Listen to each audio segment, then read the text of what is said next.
नमस्कार सर्व मित्रांनो, आपण आज या ठिकाणी EM1चं सोल्युशन हे बनवत आहोत।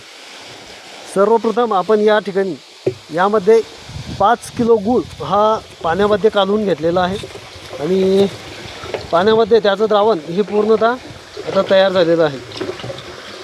त्यानंतर आपल्याला काय करायचं आहे की त्यानंतर आपण जे EMचं सोल्युशन आणलेलं आहे,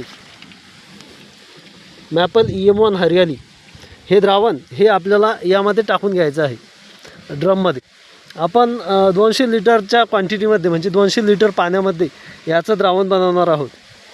यामध्ये कुठल्या बॅक्टेरिया आहे तर यामध्ये लॅक्टोबॅसिलस बॅक्टेरिया आहे, लॅक्टिक ॲसिड बॅक्टेरिया आहे, फोटोसिंथेटिक बॅक्टेरिया आहे, सुडोमोनास बॅक्टेरिया आहे आणि सॅक्रोमायसिन या बॅक्टेरिया आहेत।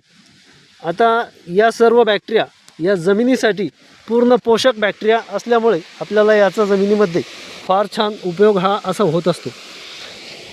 हे द्रावण तयार झाल्यानंतर याला 4 दिवस हे रोज सकाळ संध्याकाळ सकाळी किमान दिवसात 24 तासातून एकदा तरी आपण काडीच्या सहाय्याने अशा राऊंडमध्ये फिरून घ्यायचं आणि याचा उपयोग हा जे जमिनीमध्ये आपण खतं वगैरे दिलेली असतात पिकांसाठी, तर ते अपटेकिंगसाठी देखील याचा फार छान उपयोग होतो।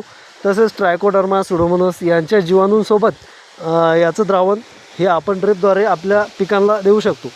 तर याचे बहुत फायदे आहे। आपण आपल्या यूट्यूब चॅनलला अगोदर देखील याची व्हिडिओ हे टाकलेले आहे।